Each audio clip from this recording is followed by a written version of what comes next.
trop belle pour être mendiante, viens, demanda le millionnaire, et sa réponse le fit taire. Lionel Boutin n'avait jamais été rejeté par une femme avec autant d'élégance. Pourtant, il se tenait là, au milieu de la très animée rue de la Paix à Paris, observant cette jeune femme qui venait de transformer sa proposition arrogante en une leçon d'humilité qu'il n'oublierait jamais. Tout avait commencé comme une après-midi d'octobre ordinaire. Lionel, âgé de 33 ans, propriétaire d'une chaîne d'hôtels de luxe, marchait rapidement après une réunion d'affaires. Le vent frais, typique de l'automne parisien, faisait danser les feuilles dorées sur les trottoirs, et il ajusta son manteau en laine italienne tout en consultant ses messages sur son téléphone. C'est alors qu'il la vit. Assise sur les marches d'une vieille boutique d'antiquités, une femme aux cheveux châtains attachés en un chignon simple, portant un manteau gris qui avait connu de meilleurs jours. À ses pieds, une petite pancarte en carton indiquait « J'ai besoin d'aide pour recommencer ».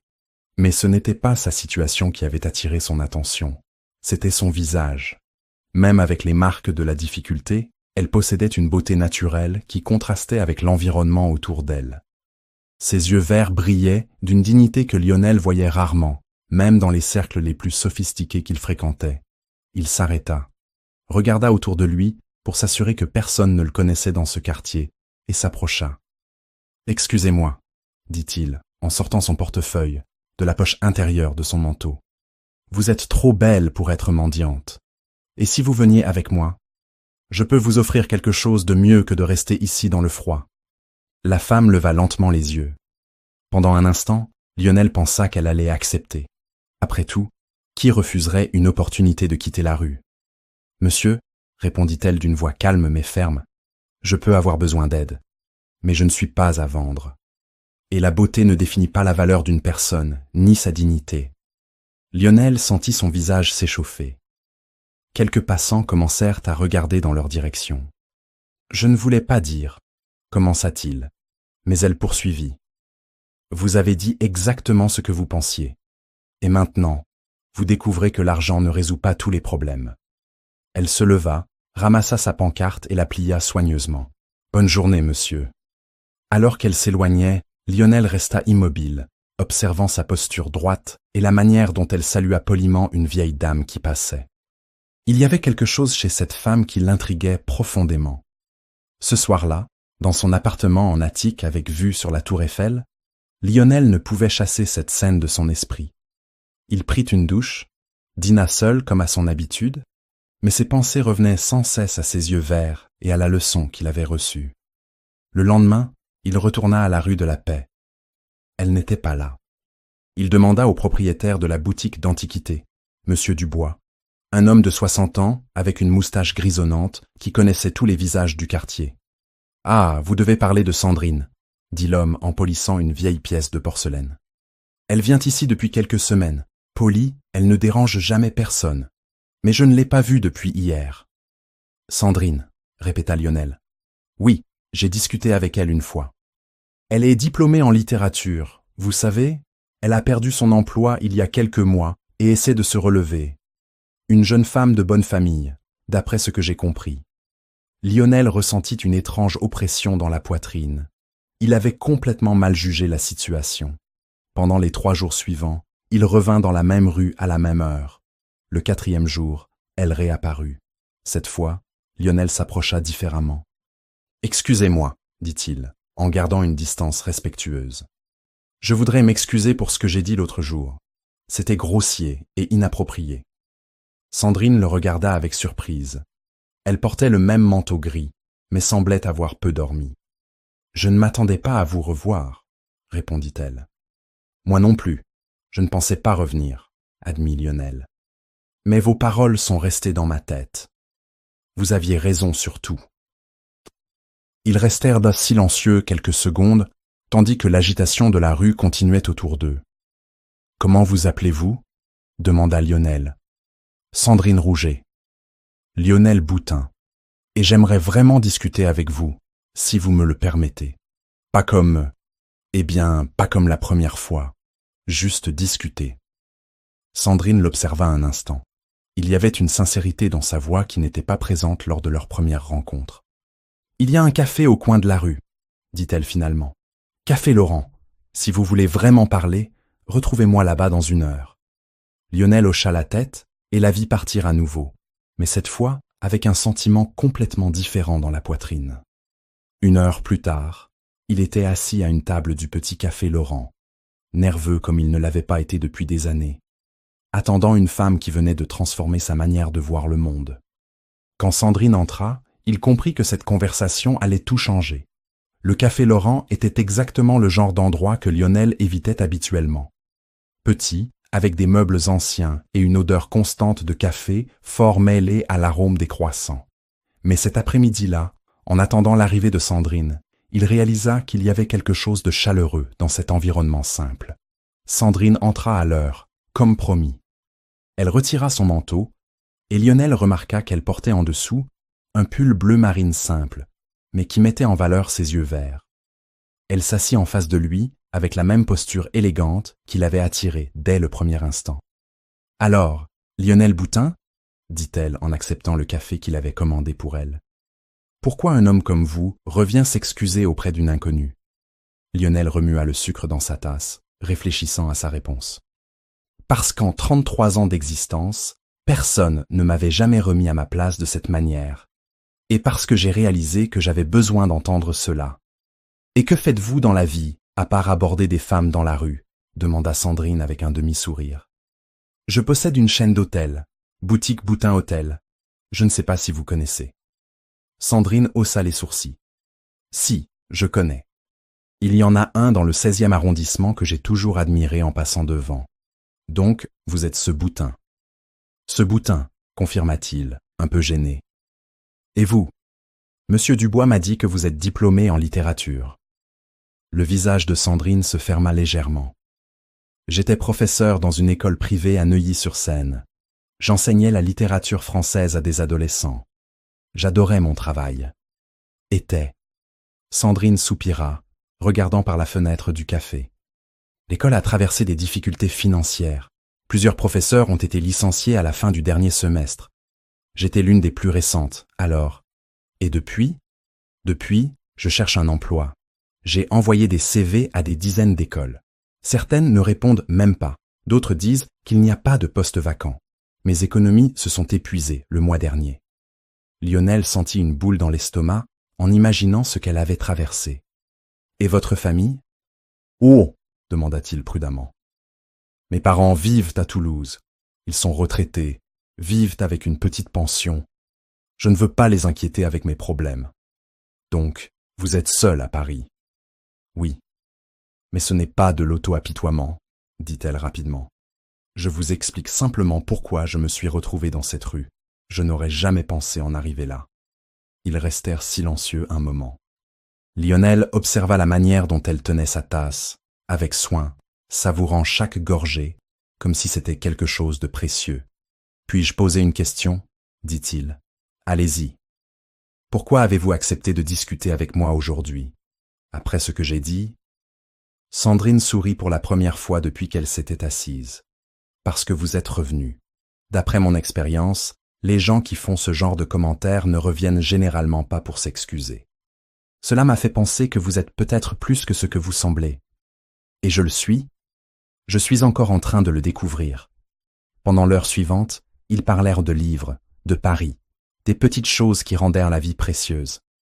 Lionel découvrit que Sandrine avait lu presque tout Victor Hugo, qu'elle aimait les jardins du Luxembourg en automne et qu'elle pouvait imiter parfaitement l'accent du sud de la France, ce qui la faisait rire d'elle-même.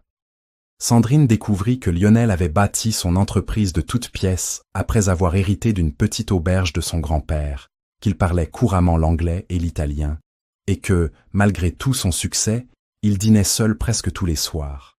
« Pas de petite amie ?» demanda-t-elle, lorsqu'il mentionna ses soirées solitaires. « Non. Les femmes que je rencontre, disons qu'elles ne cherchent pas des conversations comme celle-ci. » « Comme celle-ci ? » ?»« Réelles. Sur des choses qui comptent vraiment. » Le serveur, un jeune homme avec un accent de province, s'approcha de la table. « Excusez-moi, mais nous fermons dans 15 minutes, » dit-il poliment. Lionel regarda sa montre. Ils avaient discuté pendant près de 3 heures. « Le temps a passé si vite, » dit Sandrine, visiblement surprise. Ils sortirent du café ensemble. Dehors, la température avait chuté et une bruine typique de fin d'après-midi parisienne commençait. Sandrine, dit Lionel alors qu'elle enfilait son manteau. Je sais que vous avez de la fierté, et je l'admire. Mais puis-je vous aider d'une manière ou d'une autre? Pas comme, pas comme je l'ai pensé la première fois. Peut-être en vous recommandant pour un emploi ou... Elle l'interrompit d'un geste doux de la main. Lionel, merci. Mais je dois m'en sortir seul. C'est important pour moi. Je comprends. Il comprenait vraiment. Mais, poursuivit-elle, j'ai aimé notre conversation. Si vous voulez prendre un café à nouveau, je veux, répondit-il rapidement. Demain, même heure? Demain, confirma-t-elle. En la regardant s'éloigner dans la rue humide, Lionel réalisa que pour la première fois depuis longtemps, il attendait le lendemain avec impatience. Pas pour une réunion d'affaires ou un nouveau contrat, mais simplement pour revoir Sandrine. Ce qu'il n'imaginait pas, c'est que le lendemain, il découvrirait quelque chose sur son passé qui changerait tout ce qu'il pensait savoir jusqu'alors. Le lendemain matin, Lionel arriva au café Laurent 15 minutes en avance. Il commanda un café et observa l'agitation de la rue à travers la fenêtre. Quand Sandrine apparut, il remarqua qu'elle semblait plus tendue que la veille. « Bonjour », dit-elle en s'asseyant à leur table habituelle. « Bonjour. Tout va bien? Vous semblez préoccupée. » Sandrine soupira. « J'ai reçu un appel ce matin. Du propriétaire de l'appartement où je vis. Ou plutôt, où je vivais. » Lionel sentit son estomac se nouer. « Que s'est-il passé? J'ai 3 mois de retard sur le loyer. Il m'a donné jusqu'à vendredi pour payer ou quitter l'appartement. Vendredi, c'est dans 2 jours. Oui. » Lionel se pencha en avant. « Sandrine, laissez-moi vous aider. Je peux. » « Non, » dit-elle fermement. « Nous n'allons pas commencer notre amitié comme ça. Mais où allez-vous aller? Je trouverai un moyen. » Ils restèrent silencieux quelques minutes. Lionel voyait qu'elle luttait pour garder son calme. « Parlez-moi de vous, » dit Sandrine soudainement, visiblement désireuse de changer de sujet. « Comment était votre vie avant les hôtels? » Lionel comprit qu'elle avait besoin de distraction. « Eh bien, j'ai grandi ici à Paris. Mes parents étaient un professeur, comme vous. Ils vivaient dans un petit appartement dans le 19e arrondissement. »« Étaient ? » ?»« Ils sont morts dans un accident de voiture quand j'avais 22 ans. C'est à ce moment-là que j'ai hérité de la petite auberge de mon grand-père maternel, en Provence. Je suis désolé. Merci. Ce fut difficile, mais l'auberge m'a en quelque sorte sauvé. Elle m'a donné un but. J'ai travaillé jour et nuit pour l'améliorer, puis j'ai obtenu un prêt pour acheter une autre propriété. Et vous avez construit un empire, compléta Sandrine. Quelque chose comme ça. Mais ce n'était jamais une question d'argent, vous savez. Il s'agissait de créer quelque chose dont mes parents auraient été fiers. Sandrine le regarda avec une expression différente. Ils seraient fiers, j'en suis sûre. Vous pensez? J'en suis certaine. N'importe quel parent serait fier d'un fils qui a construit tout cela seul et qui a encore l'humilité de s'excuser quand il se trompe. Lionel ressentit une chaleur dans la poitrine qui n'avait rien à voir avec le café brûlant. « Et vous ?» demanda-t-il. « Comment était votre enfance à Toulouse ?» Sandrine remua le sucre dans sa tasse avant de répondre. « Normal, je dirais.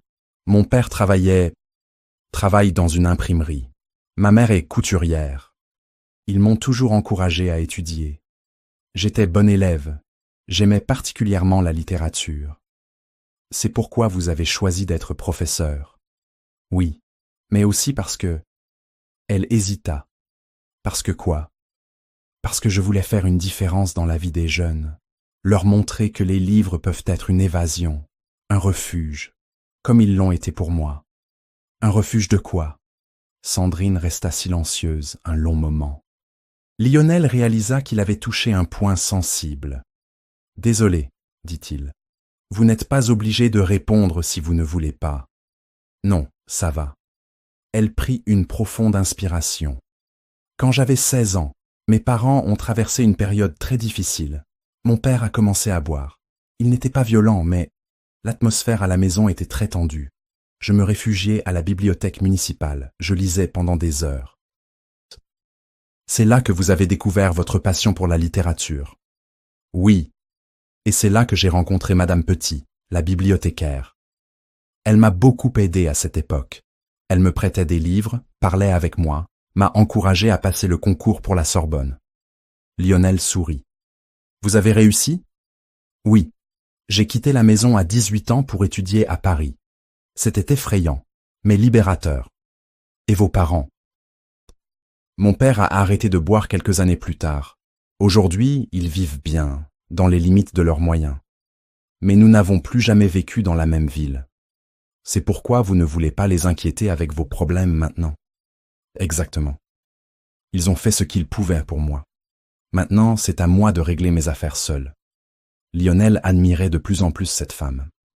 Sa force, sa détermination, sa capacité à transformer les difficultés en un objectif. Sandrine, dit-il prudemment, et si je vous parlais d'une opportunité d'emploi? Pas comme une faveur, mais comme quelque chose que vous méritez vraiment? Elle le regarda avec méfiance. Quel genre d'opportunité? Eh bien, il se trouve que l'un de mes hôtels, celui du 8e arrondissement, rénove sa bibliothèque. Nous voulons créer quelque chose de spécial, un espace culturel pour les clients. Nous avons besoin de quelqu'un pour gérer cela, quelqu'un qui comprenne la littérature, qui sache créer une atmosphère accueillante. Lionel. Ce n'est pas de la charité, dit-il rapidement. C'est un vrai travail. Un salaire juste, un contrat en bonne et due forme. Et vous êtes parfaite pour ce poste. Sandrine resta silencieuse, visiblement partagée entre sa fierté et son besoin. Puis-je y réfléchir? Demanda-t-elle finalement. Bien sûr, mais réfléchissez vite. Le poste est réel et j'ai besoin de quelqu'un de compétent. À ce moment-là, le téléphone de Sandrine sonna. Elle regarda l'écran et son visage blêmit. « Excusez-moi, » dit-elle en décrochant. « Allô ?» Lionel ne put entendre ce que la personne de l'autre côté disait, mais il vit le visage de Sandrine se transformer. D'abord surprise, puis inquiète, puis quelque chose qu'il ne put identifier. « Oui, oui, je comprends, » disait-elle. « Quand? Cet après-midi? Mais je... »« D'accord, j'y vais. » Elle raccrocha et fixa son téléphone, visiblement perturbée. « Tout va bien ?» demanda Lionel. Sandrine le regarda comme si elle avait oublié sa présence. « C'était quelqu'un de mon passé, » dit-elle lentement. « Quelqu'un avec qui je n'avais pas parlé depuis des années, et qui a complètement changé mes plans pour aujourd'hui. Dites-moi de quelle ville et de quel pays vous regardez cette vidéo. Je lirai tous les commentaires. » Lionel comprit que quelque chose d'important se passait, quelque chose que Sandrine n'était pas prête à partager. Et bien qu'il voulût l'aider, il savait qu'il devait attendre qu'elle vienne à lui. « Il faut que j'y aille, » dit-elle en se levant brusquement. « Sandrine, attendez. Et à propos du poste ?» Elle s'arrêta et le regarda avec une expression qu'il n'avait jamais vue auparavant. « Puis-je vous donner une réponse demain? » « Bien sûr. » « Merci, Lionel, pour tout. » Et une fois de plus, il la vit partir, mais cette fois avec le sentiment que lorsqu'il la reverrait, tout serait différent. Lionel passa toute la nuit à penser à l'appel que Sandrine avait reçu. Il y avait quelque chose dans son expression, un mélange de peur et de détermination, qui le rendait inquiet. Le lendemain matin, il arriva au Café Laurent encore plus tôt, mais elle ne se présenta pas à l'heure convenue. 1 heure passa. Puis 2. Enfin, vers 5 heures de l'après-midi, elle arriva. Lionel remarqua immédiatement que quelque chose avait changé. Elle semblait épuisée, comme si elle n'avait pas dormi, et il y avait une tension dans ses épaules qui n'était pas là auparavant. « Désolée pour le retard, » dit-elle en s'asseyant lourdement sur la chaise. « Ce n'est pas grave. Tout va bien ?» Sandrine commanda un café double au serveur avant de répondre. « Lionel, il faut que je vous dise quelque chose que j'aurais dû vous dire dès le début. » Son cœur s'accéléra. « Je vous écoute. » L'appel d'hier, c'était de mon ex-fiancé. Lionel eut l'impression de recevoir un coup dans l'estomac, mais il tenta de garder une expression neutre. « Ex-fiancé? Philippe Moreau. Nous avons rompu il y a 2 ans. » Elle prit une profonde inspiration. « Il a appris ma situation et veut m'aider. Il m'a proposé un emploi dans son entreprise, à Lyon. Lyon, c'est loin d'ici. 3 heures en train. Ils restèrent silencieux. Lionel avait 1000 questions au bout de la langue, mais ne savait par où commencer. « Pourquoi avez-vous rompu » demanda-t-il finalement. Sandrine regarda par la fenêtre. Philippe était un homme bien. Avocat, famille traditionnelle, tout était parfait. Nous sommes sortis ensemble pendant 3 ans, fiancés pendant 6 mois. Et j'ai réalisé que j'étais sur le point d'épouser quelqu'un par sécurité, pas par amour. Philippe méritait mieux que cela. Et moi aussi. C'est vous qui avez rompu? Oui. C'était la chose la plus difficile que j'ai jamais faite. Il ne comprenait pas à l'époque. Il disait que je jetais notre chance d'être heureux. Et maintenant, il veut vous aider. Il a dit qu'il savait toujours que je reviendrais vers lui. Que cette période difficile me ferait comprendre la valeur de ce que nous avions. Lionel sentit une oppression dans la poitrine. Et vous? Qu'en pensez-vous? Sandrine le regarda enfin dans les yeux. Je pense que Philippe ne me connaît toujours pas vraiment, et peut-être qu'il ne m'a jamais vraiment connu. Comment ça? Il a toujours voulu faire de moi l'épouse parfaite. Il m'a inscrite à des cours de golf, m'emmenait à des dîners avec des clients où je devais être belle et silencieuse, choisissais mes vêtements. Elle secoua la tête. Il m'aimait, mais il aimait l'idée de ce que je pourrais devenir, pas celle que j'étais vraiment. Et qui êtes-vous vraiment, Sandrine? Elle sourit pour la première fois depuis son arrivée. Une femme qui préfère un café simple dans un endroit comme celui-ci à un dîner coûteux dans un restaurant étoilé, qui trouve que parler de livres est plus intéressant que discuter des actions en bourse, qui veut travailler dans ce qu'elle aime, même si cela signifie gagner moins d'argent. Ça me semble être une personne incroyable, dit Lionel doucement. Philippe ne serait pas d'accord. Alors Philippe est idiot. Sandrine rit, et Lionel sentit comme si le soleil apparaissait après une tempête. Alors, dit-il, allez-vous accepter l'emploi à Lyon? Je ne sais pas, c'est une bonne opportunité. Ça paierait bien, ça résoudrait mes problèmes financiers. Mais ce serait revenir à une vie dont je sais déjà qu'elle ne me rend pas heureuse. Le serveur apporta le café de Sandrine. Elle prit une longue gorgée avant de continuer. Lionel, à propos de votre offre d'emploi. Oui? C'est vraiment sérieux? Ce n'est pas juste parce que vous avez pitié de moi? C'est complètement sérieux. Et je n'ai pas pitié de vous. J'ai de l'admiration. Pourquoi? Parce que vous préférez affronter des difficultés plutôt que d'accepter une vie que vous ne voulez pas. Cela demande un courage que peu de gens ont. Sandrine resta silencieuse un moment, assimilant ses paroles. Si j'accepte de travailler avec vous, dit-elle enfin, comment cela fonctionnerait-il? Je veux dire, nous sommes amis maintenant. Ça ne serait pas étrange? Ça pourrait l'être. Mais seulement si nous laissons cela devenir étrange.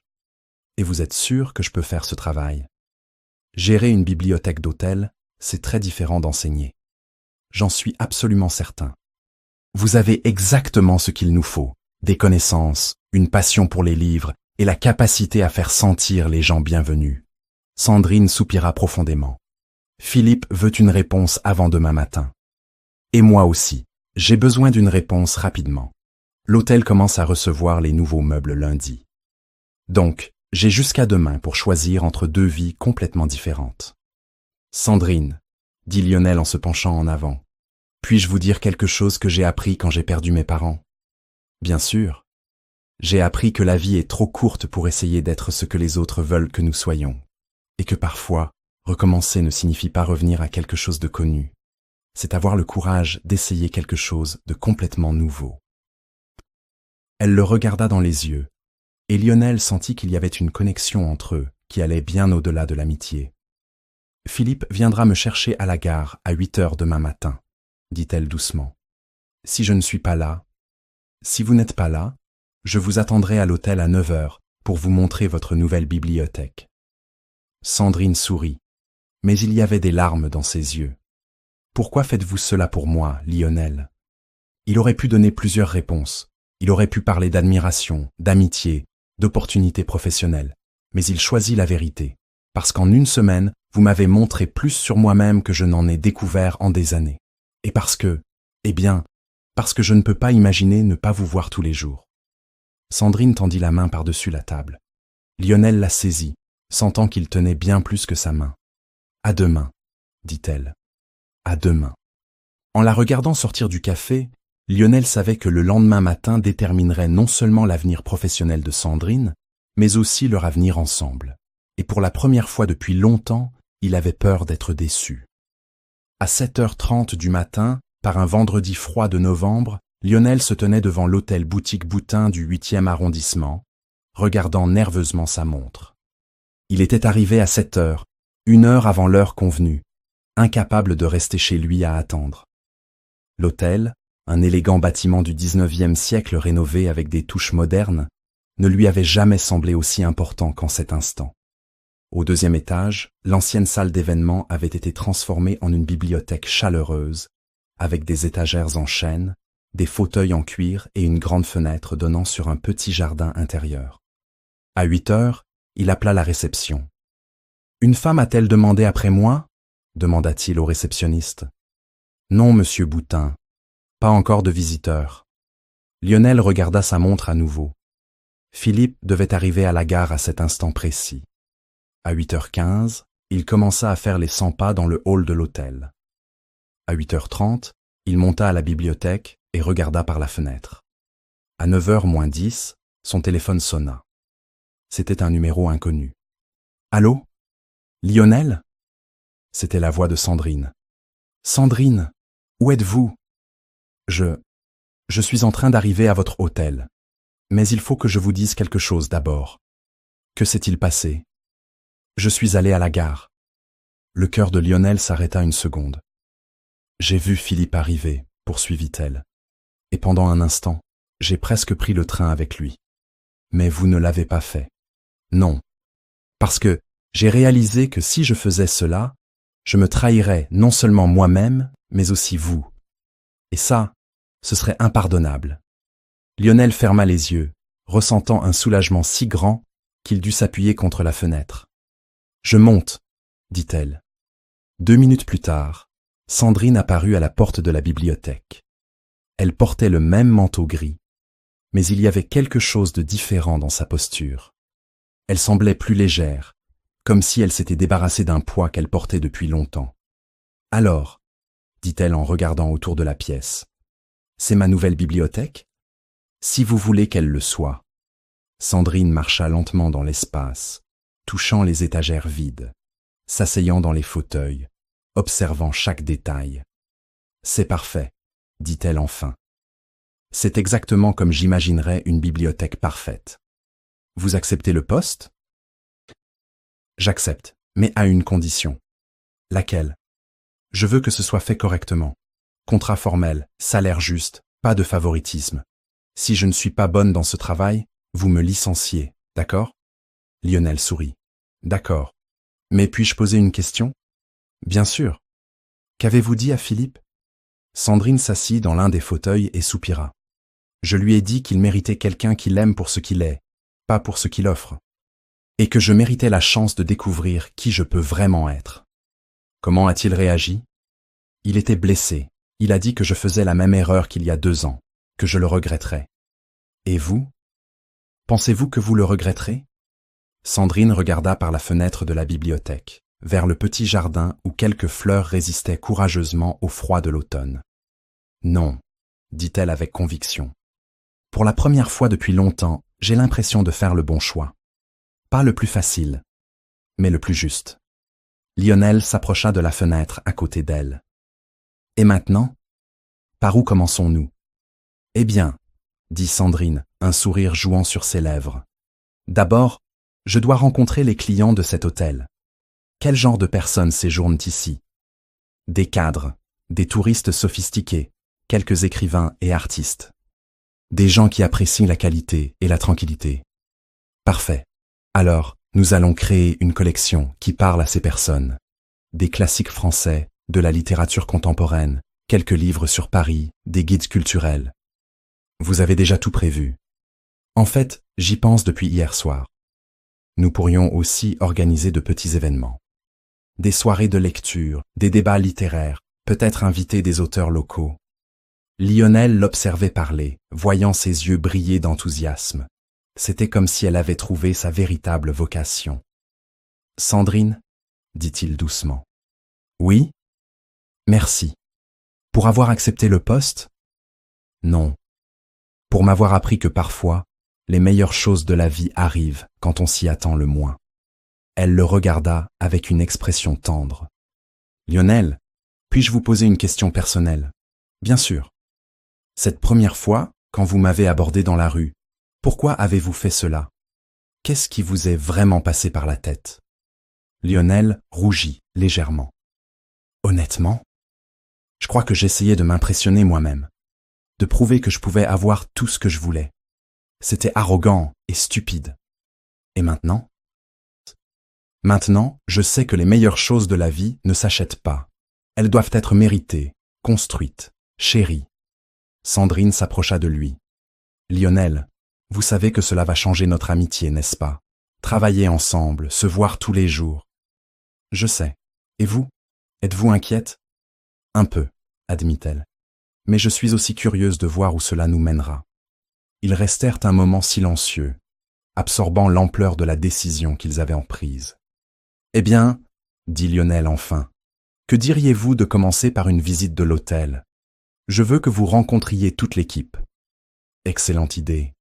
Mais d'abord, Sandrine sortit un petit carnet de son sac.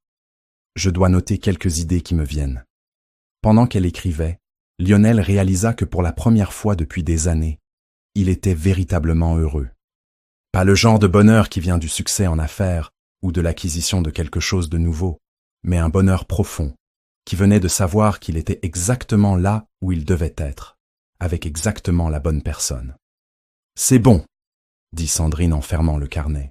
« Maintenant, nous pouvons commencer officiellement. »« Alors, mademoiselle Rouget, » dit Lionel formellement, en lui tendant la main. « Bienvenue dans l'équipe de l'hôtel Boutique Boutin. »« Merci, monsieur Boutin, » répondit-elle sur le même ton, en serrant sa main.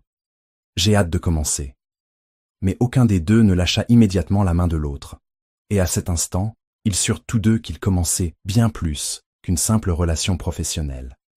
6 mois plus tard, la bibliothèque de l'hôtel Boutique Boutin était devenue l'un des lieux les plus prisés de Paris pour les événements littéraires.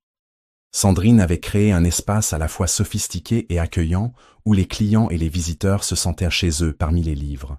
Et Lionel avait découvert que la meilleure décision de sa vie avait commencé par une terrible erreur lors d'une froide après-midi d'octobre, lorsqu'il avait essayé d'impressionner une femme qui n'avait pas besoin d'être impressionnée, mais simplement respectée et aimée pour ce qu'elle était vraiment.